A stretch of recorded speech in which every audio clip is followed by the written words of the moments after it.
Hello, everyone, and welcome to Café New Canadians. Thank you so much for joining us today for this session wherein we will be talking about building a strong personal brand and growing your network. I can see that we have some people joining us from Toronto, from Bolivia, from Halifax. So thank you for being with us today. Café New Canadians is a virtual event series which is brought to you by New Canadians. And that's a TV and a web series wherein you can watch our content on Omni TV. That's where we air our episodes. You can also check out our content on our website and our YouTube channel. And you'll find everything related to immigration, education, settlement, employment, small businesses, and lots more. I'm your host, Shruti Dargan, and I will be hosting this session. And I'm pleased to welcome three amazing guests who will be joining us today. We'll be joined by Brent Edwards, who is a professional networking coach. We also have Jenny Okonkwo. She is a personal branding coach and a workshop facilitator. And we have Gerard Keledjian, who is the executive producer and co-host of New Canadians. So a very warm welcome to all three of our guests. And before we get talking to them, I'd like to tell you that we will be taking audience questions as well today. So please feel free to send us those questions. Our guests will be answering those live. If you're joining us on Zoom, please type your questions in the Q&A tab over here. And if you're joining us on YouTube, where we're also live streaming this webinar, you can share your questions in the chat box. So as I said earlier, we would be talking about building a personal brand and networking right. And that's something that's very key in Canada. Any newcomer, immigrant moving to Canada often hears about, in fact, soon after, hears about the importance of networking. And that goes hand in hand with building a personal brand, because without that, you wouldn't be able to build the kind of relationships and connections that can help you grow in your journey and that will allow you to help others too. So let's welcome our guests. Welcome, everyone. Let's start with... Hi. Hello. Hello. Hi there. Let's start with a round of introductions about yourselves that will help the audience joining us today to know more about you. And of course, they'll be able to ask you the right set of questions. So let's start with maybe Brent. Tell us a little about yourself and your expertise so that they can ask you the questions today. Thanks so much, Fruity. It's great to be on New Canadians again. Thanks so much for the opportunity. Brent Edwards, I'm a professional networking advisor. I work with newcomers to Canada to help them with their number one challenge with reestablishing their career in Canada, which is lack of social capital and a lack of professional network. I also help newcomers who are becoming solo entrepreneurs with understanding Canadian business culture. So I have 30 years of background in business development, product marketing, and sales, principally in the Greater Toronto area.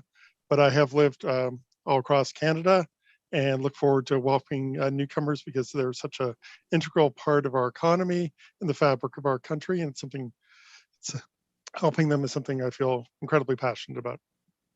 Well, thank you for what you do. And thank you for joining us today to share your experiences and, of course, help them with tips too. Absolutely. Jenny, let's hear from you now. Thank you very much, Shruti, and it's wonderful to be invited back to New Canadians for this episode. And I guess similar to many immigrant professionals, I wear many hats. And so I'm a CPA by background. I now work in diversity and inclusion. And I also launched a workshop program a couple of years ago to help newcomer women basically brand themselves for advancement.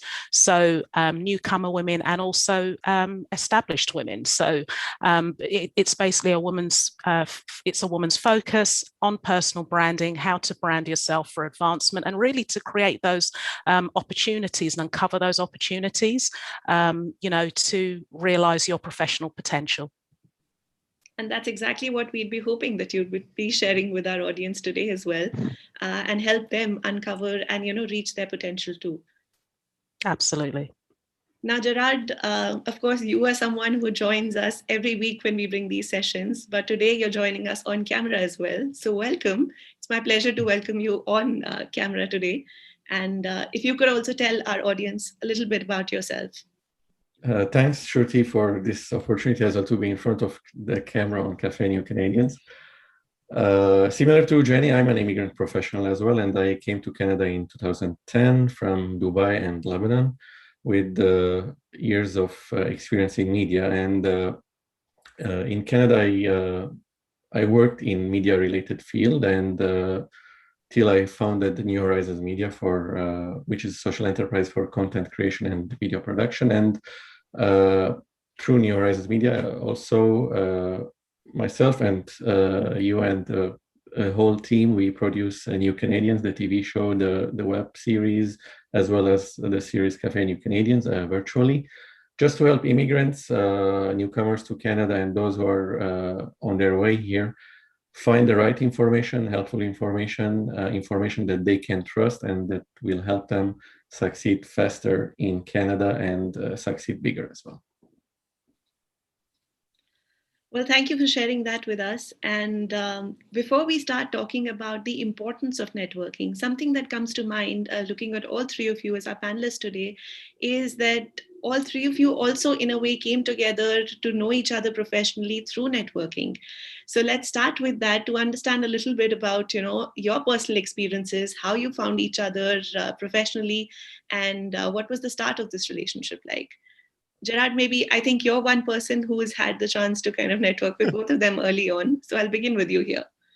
Sure. So yeah, as you said, we all four of us actually, we kind of met through networking. And speaking about Brent and Jenny specifically, I network. I usually network every day, and in my networking efforts, I came across Brent, or he on Twitter, I believe, initially, and it was actually through Majid. Majid introduced me to you. Yeah. Thanks for reminding me. But so yeah, a friend of mine, a common friend of mine, Majid Kazmi, he introduces us, and so we networked on LinkedIn, and we knew about each other. Obviously, more of our work, what he does, he knew about me, and then. That led to collaboration on many levels. He's a very one of our respected speakers experts on our show, and we've done so many networking interviews with him that viewers have benefited from on TV, as well as they can find it online. And speaking about Jenny as well, I network a lot with professional immigrant associations. I know we might talk about this more during the session, but through these associations, I was fortunate to meet Jenny, and similarly, we networked, we knew about each other, we stayed in touch, and that led as well to many more collaborations, because similar to how it happened with Brent.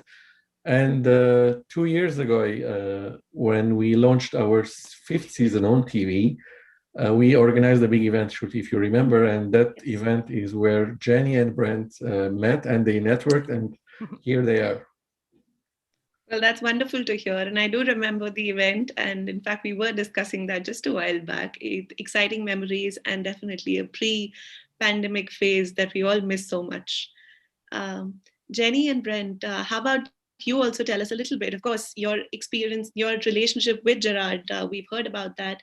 But how was it like for the two of you to get to know each other at our event? And also in your professional areas, how has networking helped you? Jenny, let's start with you first. Sure. So yes, it's funny how, quality connections breed further quality connections. So, I think the one thing I've learned over time is, pick your connections carefully, make sure there's an alignment, because quality breeds quality. That's really, the essence of it for me. So quality breeds quality, and that quality leads to opportunities, such as being on this show, as a repeat guest. And so, yes, Gerard and I met some time ago now. He is a network founder. I am a network founder. So, there's a lot of commonalities, common interests. I've been able to help him with certain connections to sort of leading companies to help his network. He has also likewise supported the network that I founded through giving us some exposure and profile. So it's very much a relationship that's based on reciprocity. The timing may not be exactly the same, but it's funny. What I have found with networking is you actually get back more than you gave. So that's the phenomenal part about it. And yes, I met Brent at Gerard's Omni 5th anniversary celebration. I remember we had a great chat. We were with some other prominent contacts within our, I would call it like a semi-inner circle. And it was just great to hear about him, hear what he was doing. And, when you're a seasoned networker, you're always sort of making mental notes in the back of your head, thinking, where are the commonalities? Where are the common threads? How could we potentially support each other in the future? And, that timing isn't always well known, but when the opportunity arises, people know where to find you. Very rightly said. And Brent, let's hear from you now. We've had the chance, in fact, if I remember correctly, that you and I also we met at an event, and then of course we networked on LinkedIn. So I'd like to hear from you as well. Yeah, so I mean, network's has been integral to my career. I mean, I moved to Toronto going on almost 35 years ago. The only person I knew in Toronto was the employer who had just hired me from Vancouver to come to Toronto, and my sister who lived in Hamilton. That was it. So, and I was also in business development, so I was starting from scratch. If I look back about three and a half years ago, I really decided I wanted to launch my passion project, which is Brent Canada Experiences. And I knew what I wanted to do. I knew where I could help around Canadian business culture and networking, but I didn't have a lot of connections in the settlement or immigration space. So I really needed to build my connections, and luckily through Majid, I was able to meet Gerard, and met Gerard at one of the immigrant expos, business expos he was running. And, Jenny and I met, as you talked about, at the 5th anniversary of New Canadians. But really, because I had spent so much time in travel industry and financial services, I really realized that I needed to diversify my portfolio of contacts and really meet people that I normally would not have met in order to move into the space and learn more about immigration and the challenges of newcomers, and really be able to help, work on my mission to help newcomers. Because 3 or 4 years ago, I didn't have those connections. So that just reinforced for me how important it is to, build this portfolio of relationships of people that could potentially be customers or supporters or suppliers or collaborators, of which we have a number on the chat tonight. Well, thank you for sharing that. Now, as Jenny, when you were talking, you spoke about quality relationships, and that networking actually allows you to get more than you're able to give.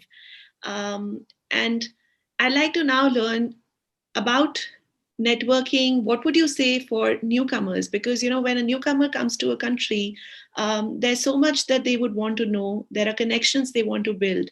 And they possibly might be coming from countries wherein networking is not so common the way it is in Canada, and is used extensively for professional reasons as well. So if I could begin with you and then move on to Brent about what is your one tip there to begin with, that you would give to a newcomer who has just landed and is looking to build some connections?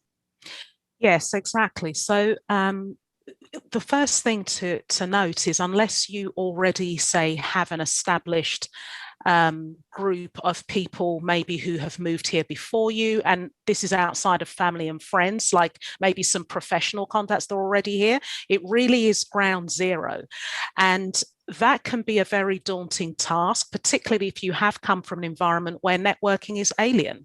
Certainly when I arrived 15 years ago, I hadn't come from an environment where networking was the order of the day. It wasn't the way business was done. So it was a completely alien concept to me. So what I found personally in my own experience that really helped me get confident with networking is volunteering. Because what volunteering does is it puts you in safe spaces where you can interact with like-minded professionals. And because you are giving of yourself, people see that, they acknowledge that, they recognize that, they're open to helping you. So what I would say for an immigrant professional who doesn't have established contacts before they come is to see if they can do some sort of volunteering opportunity either in their field or maybe something that they're passionate about outside work, because it's a very, very powerful and effective way to start building those connections. Yeah, thank you. Now, Brent, as a pro networker, what would you add here when it comes to being able to help newcomers with either templates or, ways that they can try and begin that conversation with people? Sure. So what I would say off the top is that networking is a marketing strategy. People think of it as kind of a process or something that needs to be done. Yes, it is, but it really is a marketing strategy. So whether you are looking for a job, looking to reestablish your career, you want to start your own business, you have a business you want to grow, networking is a strategy in all those situations. It is a way of developing your business. And that's why it makes so much sense to tie networking into the personal branding discussion that we're having today. You really need a game plan. You need to understand why you're doing the networking. What is your plan? And I guess what I've learned from being in a lot of conversations with newcomers, I was just on, we run a bi-weekly podcast, myself and Hamad Siddiqui, called the Career Welcome Network podcast on reinventing your career in Canada. And we were just talking to a newcomer who had come from the UK and is now in Montreal. But it's all about knowing what your game plan is. What are you looking to do? But a lot of cases, newcomers are reinventing themselves, and there's a plan A, what they want to do in terms of their career, but they also need to be aware that they may need to look at a plan B. They may need to look at alternatives. And a lot of the newcomers know that that's something that they need to consider, and not to be so focused on the immediate job in front of them that they miss out on these opportunities around of other people whose relationships that they will treasure in the future. Yeah. Gerard, now when you came to Canada, you networked with people too. So looking back, what was it? How differently were you networking then versus how you're doing it now? And what tips would you have for anyone in your position, maybe 10 years back when you were here? Yes, Shruti. Yes, from the first few months as I got the concept of networking, it was foreign to me. It was strange to me. But in the first 2-3 months, I really got the concept and started working on building my network. Started on actually building my network in Canada, and because I didn't have anyone, as Jenny earlier mentioned. You come here, you don't have anyone here, and I networked. I mean, how different I networked then compared to now. Then, because I didn't have any network, so I was more aggressive, and I was targeting different fields as well, media, immigration, other kind of industries, social media, and trying to attend events, trying to volunteering actually, and making connections, knowing people, staying in touch with them. If I will compare it to now I'm more selective in networking, because One, now I'm already settled, so I have a big network already. So I'm not under that kind of pressure to build a network as soon as I can. Second, because now I have kind of more focused interests compared to then in terms of my area of work and my area of field. I'm now more focused compared to then. And what tips I would give, I think that was the second part of your question. I'll give a tip, just enjoy the experience of networking. It's fun. I know for newcomers, as I had initially, there's that pressure of finding employment. So that kind of is a constant pressure on yourself. But you will not succeed with that pressure on your shoulders, as I couldn't. The moment I put that aside, this is 10 years ago, the moment I put that aside, I was more free to network and enjoy the experience along the way. And that gave more results than that kind of pressure that I need to get a job. If I get an informational interview, then I need to get out of that interview with a job. It doesn't happen like that. Just enjoy the experience, relax, get to know the person, let them know you, and sometime down the road, you will get results out of that. And think long term. I mean, that would be my other tip as well. Something that you said that, now you're able to network more freely and in a relaxed way because there's focus. Would you also say that it's also because you've been able to create this personal brand, and that brand has in a way helped you gather that focus and allows you to be able to strategically now network with the others? Yes, definitely. Because when I moved to Canada, I had over 12 years of media experience, and in different parts of media, print, broadcast, web, social media. And I could take I could go in different directions, right? So I network in all these fields because I needed to build a network. Plus, in addition to these fields, which were directly related to my profession, I also broadened the focus, and I network in other settings, and including immigration. As a newcomer, then my motive or objective was to understand, to find solutions to my questions, to understand kind of the landscape and what newcomer challenges were and how could I overcome them. But while doing that, actually, I found my passion and I found my niche, where immigration plus media. So that led to my personal brand as well, because it turned out that I was passionate for that, and I made it as well part of my personal brand. So that the intersection of immigration with media, that became that's how people knew about me and knew me. That became my personal brand. Yeah. Now we have there's a lot of newcomers who are thankful that you found that intersection between media and immigration. So based on how many people you've been able to help the last 10 years. Sorry, thank you. Just a little editorial comment there. Sorry. Thank you. Now, I was saying that we have a personal branding expert among us. So I'd like to come to Jenny now to understand that, Gerard also spoke about building his personal brand, and that has helped him in his professional areas. I'd like to know from you, there's often this, I wouldn't call it a myth really, but there possibly is like a misunderstanding that a personal brand or branding is something that one needs to do if you offer a service. If you have a business, if you have a company, that is something that it requires a marketing strategy and a branding strategy. But as newcomers, we're selling ourselves, we're marketing ourselves, right?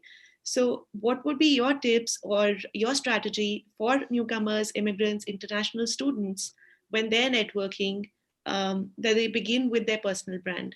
It's a long question, but I'm sure you'll have a strategic answer for that. So thank you, Shruti. So that was a bit of a multi-layered one. So I think it's really going right back to basics. So a personal brand isn't something that you sort of pick out from the cupboard and put on, and then you have a personal brand. Personal branding is a journey, right? It's a journey, and there's no destination, and it evolves over time, because as human beings we evolve over time. So who I was 15 years ago is not the same person I am today. What was a priority for me professionally, and where my passions lay 15 years ago are totally different today. So that's the one thing that's really important to understand and appreciate. So with that being said, that's a good flow into understanding that because it's a journey, the first step, and really when I listened to Gerard's story, it came out loud and clear when he was talking, it's about understanding what you want to be known for, right? Understanding what you want to be known for and what you represent. Because until you've got that understood, it's very hard to then approach people either in a networking capacity or an inquiry capacity, because you want to have your own story straight, right? So that when you're relating to somebody else, they're going to understand where you're coming from, and they can think about how they can help you or how you can collaborate. And so with that being said, when you sort of arrive and you're new, to Gerard's point, there's so much to think about, so much on your mind. But I think at that point, there's a bit of sort of decluttering that you need to do, and almost sort of stand still for a second and say, you know what, I need to take inventory. I need to take stock of and almost do a snapshot of where I am today. What are my strengths? What are my weaknesses? What are my opportunities? Almost doing that sort of personal SWOT analysis as soon as you land, because that's your stake in the ground. So you kind of take that stock and then you use that as a springboard, as you move along and take next steps. Yeah. Now, Brent, you're someone who, of course, is an expert when it comes to networking, but has also, developed your own personal brand with Brent Canada experiences. So tell us about how you were able to marry the two. Yeah, so I'll try to give a fairly concise answer on this, because it's a kind of a 10-year journey for Brent Canada experiences. So I was in the corporate world for many years, still am. But I was looking to have a more fulfilling career. I was really enjoying the work I was doing in product development, but there was something more. And I really wanted to, I was in financial services. About 10 years ago, the financial crisis had happened. I wanted to get back into the tourism industry, but I realized that there weren't a lot of Canadian companies that were very large in that space. So I remember speaking with our chief legal counsel at the company I was at, and she had mentioned about the Institute for Canadian Citizenship and how she was involved with setting up these citizenship ceremonies for new Canadians. So I actually got involved in the events in Toronto, helped organize them. But it was this realization that the areas I wanted to help in were on a continuum. So I was really focused on tourism, but to what Jenny said, it's this self-exploration. Why are you passionate about this? Why is this really of interest? And I realized that I wanted to help people who were coming to Canada, whether it's BC or Newfoundland, Labrador, or Quebec, wherever it was in the country, and they were coming for a weekend or a week. Those are tourists. Then there were people who were coming in conventions, and I was doing some work in the travel industry in that space. And those are people maybe coming for a month. Then there was also this other space I learned about where there were expats, people who were coming, relocating to Canada for corporate positions, and they were coming for 2 or 3 years and then leaving.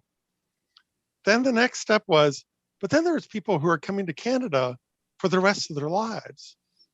And those are newcomers and immigrants. And what I was passionate about in terms of showing off the country and, the pride and patriotism I have and sharing Canadian culture applied just as easily to tourists and immigrants. There were a lot of similar skills that I brought to the table, even though some of their needs were different. So that was kind of the journey I took over several years to then land on creating Brent Canada experiences in helping immigrants. No, that's amazing. And thank you. You were able to, very briefly, but you were able to explain the journey to us. Now, Gerard, coming to you, I'd like to know, we've been talking about networking and we've been talking about, building a personal brand. And LinkedIn as a tool comes in really handy for something like that.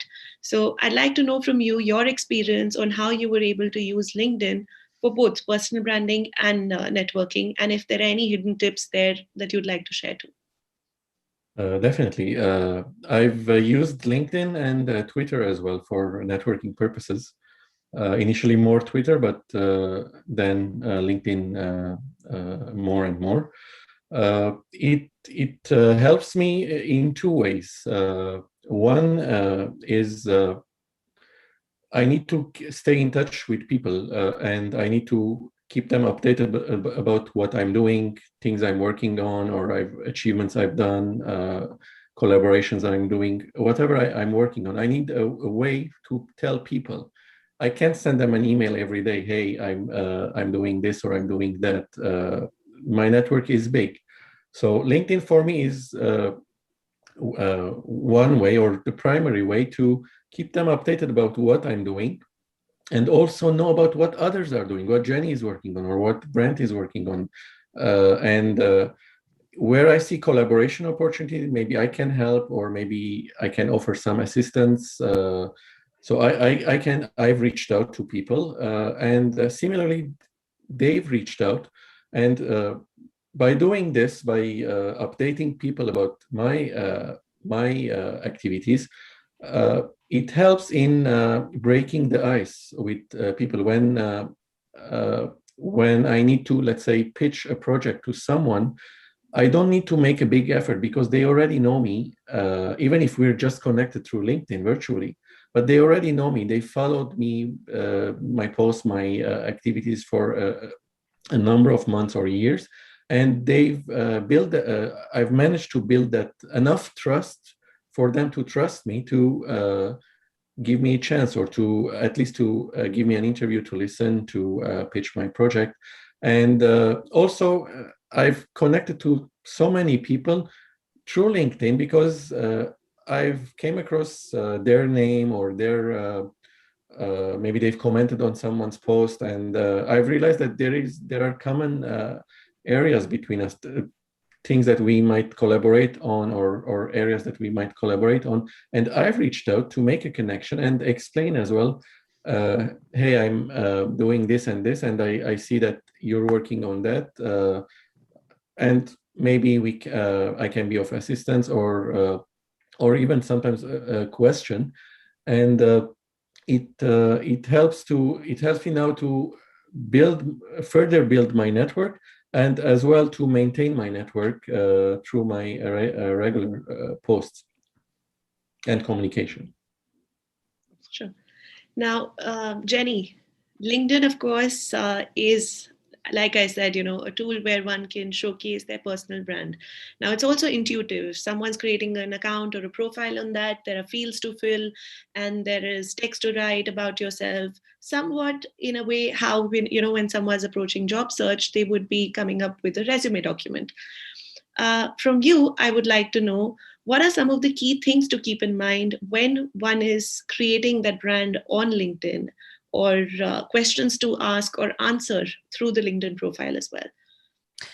Yes, thanks, Shruti. So there's a few things to consider when you're putting together your LinkedIn profile. And the first thing to appreciate and understand is that it is not your resume. So it is a way of complementing your resume, and it is a way of showcasing everything that you can't showcase in a resume. That's the first thing. So unfortunately, those who just replicate their resume, it's such a wasted opportunity, right? So that's the first thing to bear in mind. Please do not replicate your resume on LinkedIn. Use it to show those skills, like the softer skills, because the resume is good for the hard, quantitative, I did X, I did Y. So use your LinkedIn space, that prime real estate, to show all the other things, all the other facets of you as a human being, all the other facets of your personality in a professional context, of course, right? So that's where LinkedIn is a huge bonus if you use it correctly. So things like, choosing your headshot carefully. Use the background. The number of people who don't use the background, that's prime real estate that you can be using, again, to showcase stuff that you cannot make visible on a resume, right? So those are the key things. Also, things like, and again, this is absolutely core to personal branding, what people say about you, right? So, not sourcing recommendations, again, is a lost opportunity, because at the end of the day, you could be the best XYZ expert in whatever it is. And we can all talk a good game about ourselves because, as human beings, that's what we do. But it's funny how once you get someone else that says exactly that same thing about you, it just has so much more weight, so much more impact, so much more value. So it's those sort of things that one can do to really boost their profile online, and make themselves appealing, and just accentuate that overall brand package. Well, thank you for that. Now, Brent, I'd like to ask you again about LinkedIn, but Sure. You use it differently. I've seen you engage in LinkedIn groups as well, and you're quite active. Yep. And the way the LinkedIn algorithm also works isn't just about using it to talk about oneself or for others to be tagging you, but it's also engaging with people's content, yeah. Right? And networking doesn't always need to be direct. So tell us a little about indirect ways of being able to network and, grow that network too. Yeah, absolutely. So Jenny's completely right in terms of it is not your resume onto a social media platform. Yes, there's some of that information to include, but it is really a tool. It's an amazing tool. I wish I had it 20 years ago, but I'm trying to make the most of it right now. There is so much, like going back in what Jenny said in terms of there's you can say things, but it's actually what you do with it. It's you say that you're good at building relationships. Well, show it. And LinkedIn enables you to do that. I'm going to give a quote from a new contact of mine. His name is Lee Foster. He runs the Revitalized Business Club out of Glasgow, Scotland. And that was actually I've joined that club in the UK. I was actually on that earlier this morning. And what Lee says is, who knows what you know? So that it's not just if they know you, but do they understand what your area of expertise is? And in terms of LinkedIn, there are so many ways that you can use it to be a generous networker and provide value back to others. I've used it to build relationships with a networking group in Melbourne, Australia. And by being one of the first ones, because of the time zone differences, 14 hours between where I live in Toronto and Melbourne, I was one of the first ones to comment on Karen Powell's post that she was making about her networking group. And with the pandemic, the world's your oyster. All these events that used to be in person have now gone online. And as a result, she actually changed around the time for an event that she was hosting so I could join from Toronto. I've actually joined networking groups in Boston. I've been on podcasts with groups in Chicago and Atlanta. I've joined this networking group in Scotland. And you talk about being direct, like you think about, yes, there are people in Toronto, in Vancouver, in Montreal, in Calgary, Edmonton, Winnipeg that I want to connect with. Well, everyone else has international connections, especially during the pandemic. And it's amazing that by looking internationally in terms of some of these opportunities, some of them end up feeding right back to opportunities in Canada for you. So again, kind of just being very focused on, I need to meet certain people. What you got to keep in mind is you don't know, you know people a little bit. You don't know who they know. You don't know who they will know. You don't know who they were, and you don't know who they could become. So you want to don't take don't judge a book by its cover idea.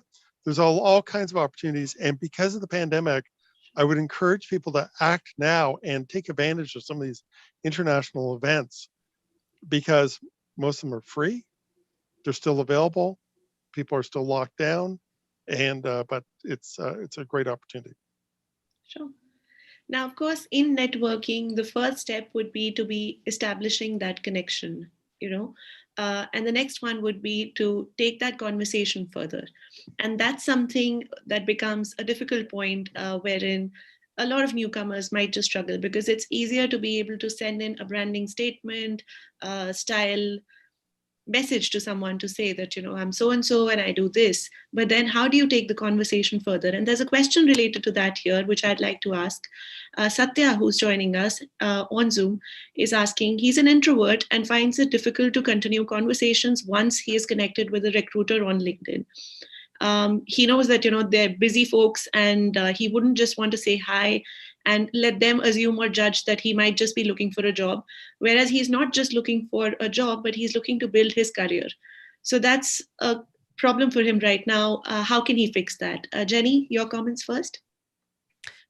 Sure, Shruti. So I would say that in terms of looking to build his career, if that's his objective, there are many additional ways, he can do that. So one way would be, and if we sort of stay with the LinkedIn platform for a moment, because that is absolutely the professional platform of choice when it comes to professional career building, without question. So the first thing is, there are probably billions of different LinkedIn groups. So one surefire way for someone who is an introvert and is not yet at that stage where, they feel comfortable, creating their own content and that type of thing, very much to Brent's point about finding those groups that have a focus on that, on your area of expertise. And then what you can do is just steadily start to, comment on people's posts, give your opinion. One of the things that I was told really early on by a coach was, never be fearful of giving your own opinion, even if it's something that you think everybody else knows about, because the bottom line is your story and your perspective is unique. So it could be something as generic as, I don't know, anything, but the bottom line is your perspective is unique. And so you take that opportunity, share it in the group, comment, and keep doing that, because that starts to build your profile. Once you've done that for a while, you may start to identify people who talk very regularly on certain topics, and then you can start to connect with them and also comment on posts outside of the group. And so that can be really powerful. Sure. Now, when it comes to job search and maybe connecting with a recruiter, Brent, what would you add here as to once that connection has been established? So assuming I'm a job seeker and you're a recruiter, and I write to you telling you about, I'm Shruti, I have a media background, and this is what I'm looking at, or possibly this is how I can add value to a company. But what next? What would be your next step? So working with recruiters is one way of securing a job, one of many, and I've worked with them in the past. I think it comes back to, again, demonstrating what you say you can do. So if you say to the recruiter that you are very knowledgeable about a particular industry and you're a subject matter expert, show it. Share with them insights that may help their business and as a recruiter. Introduce them to other people within your network. Yes, maybe you've landed and you don't feel you have social capital, but there are other people that you are connected with that may not know. There may have been conferences and events that you've attended in your home country. A lot of newcomers have incredible academic credentials and tremendous experiences. Bring that to the table. Share it with share it with the recruiters. If there's something you find that's an interesting article, you are there. It's what can you do to help them with their business? Yeah. And there's a world of information that you know in different perspectives that the recruiters may not be aware of. And by bringing that forward, you are demonstrating what you're saying that you can do and offering proof and evidence, which is Gerard, what. sorry. What, So sure. sorry. Go ahead, Brent. I thought that you No, would end it. I'm on. Gerard, I was about to ask you what I would like to extend the same question to you as well, and ask you as to what you think, or in your interactions with a lot of newcomers, especially since you're in an area which serves newcomers and immigrants.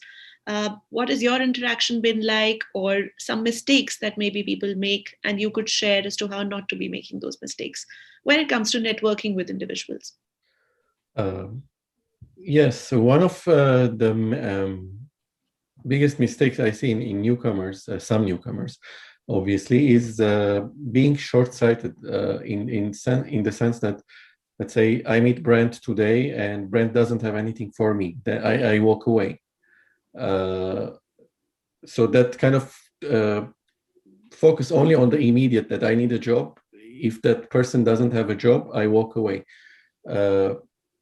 Which is a mistake in my opinion, and I would kind of flip it in a way that if I think the person is of a quality, has value, and I will invest in building a relationship with that person, regardless of they have a job or not. For me, what matters most is that quality relationship, and some down the road there will be occasions, opportunities, moments where they might seek my help, or I might seek their help, and life is a two-way street, obviously. So it will work out. So that's the biggest mistake I see in newcomers who even approach me they used to approach me at job fairs before pre-pandemic, even now virtually. And the second mistake I would say is not keeping in touch, because you need to stay in touch so that the other person remembers you and they know about you as well. For example, I met with a newcomer from Calgary last week, and we actually 2 weeks ago, and we chatted and we spoke, and there were some potential opportunities for the future. So, and I asked him to connect on LinkedIn because I couldn't find him on LinkedIn. His name was not easy to find. Like, it was not unique in the sense that I could find him easily, and he hasn't connected yet. So if I need him, I need to remember his name, right? Remember to find him. I'm not seeing his achievements. I'm not seeing any of his news, what he's doing. So staying in touch without being pushy as well, without like respecting the other people, respecting their space, their time. Everyone is busy, realizing that, but finding a way of nicely and effectively staying in touch and reaching out when you think you could help the other person. Always thinking in giving or giving back to the other person instead of just waiting to benefit from the relationships you're making. That would be my tip as well, my advice for newcomers. Sure. Rudy, if I can I'll just Sure, quickly Brent, add this. The accountability on follow-up is on you. If you've reached out, it's any of the follow-up it's your responsibility to follow up with the person, especially if you're initiating it. And the other, I'll use an analogy. So I've got all my props behind me here. So as you can tell, this isn't a virtual background. So people may be, so I'm a Canadian football fan. People may be a rugby fan. Sorry for the sports analogy, but you're moving the ball down the field. You're maybe moving it a little bit, but it's this building a relationship. You don't need to go for a touchdown on the first play which for those who aren't familiar with, gridiron football, is trying to score on one play. You just want to move the ball down the field, build that relationship incrementally. And it may take a while, but this is a long-term strategy, but a vital strategy. Sorry, I'll put this back on my... No, that's a great analogy. Yeah. Just say backgrounds. When you're on video, what does it say about you? So just as an example, I've got a globe, a banner. So when you're interacting with people, what is in your background that tells you a bit about what your story is? So that's your personal brand out there. Just a quick note on to what Brent said as well in terms of following up. Sometimes it happens that we are all humans and we are busy, and sometimes it happens that you may miss replying to an email or a LinkedIn message. Giving the person some time and reaching out again in a nice way, just reminding them or trying to kind of reconnect, instead of being pushy and sending an email every day that, oh, I sent you an email, you didn't reply, this or that. Trying emailing, kind of replying or reconnecting twice or three times. If you don't hear back after all these kind of efforts and time, then that's a different story. Yeah. So definitely. I'd actually like to come back to something that was discussed early on in the discussion and spend 2 minutes on that. And that's a question for you, Jenny. So we heard about the importance of networking and having a diverse kind of an approach to it, so as to not limit yourself in one key area.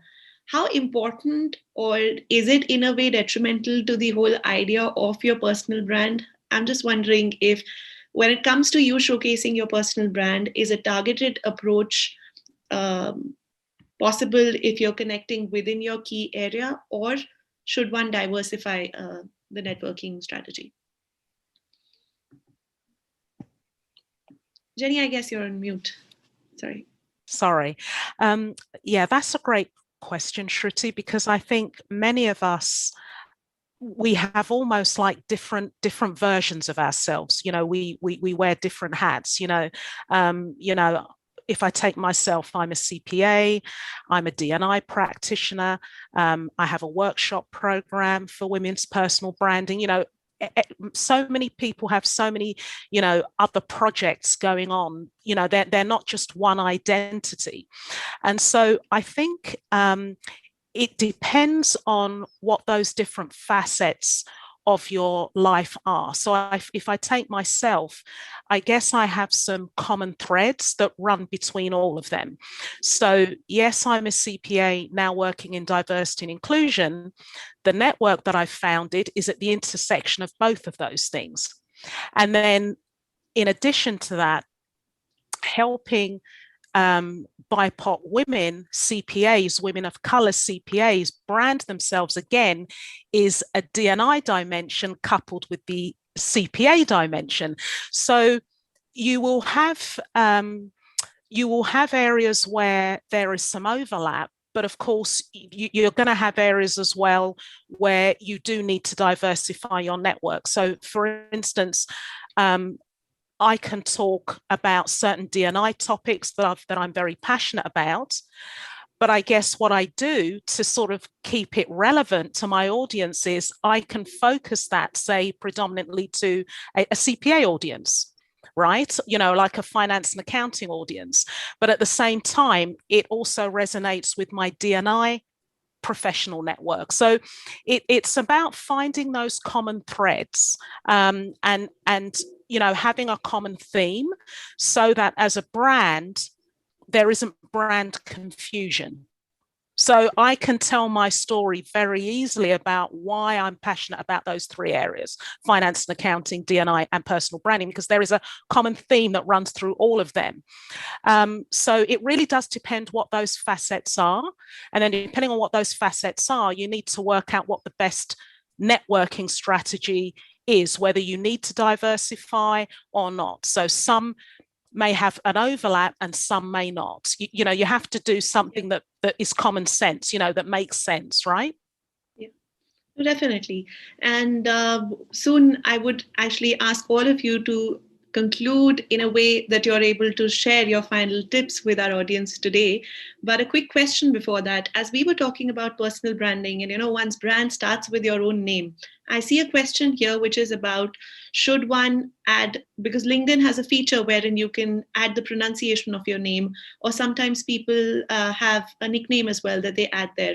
So your quick answer on that, is that a good idea? Does it help in impressing a recruiter or your connections? What would your answer be? A yes or no? Maybe Jenny, I'll start with you.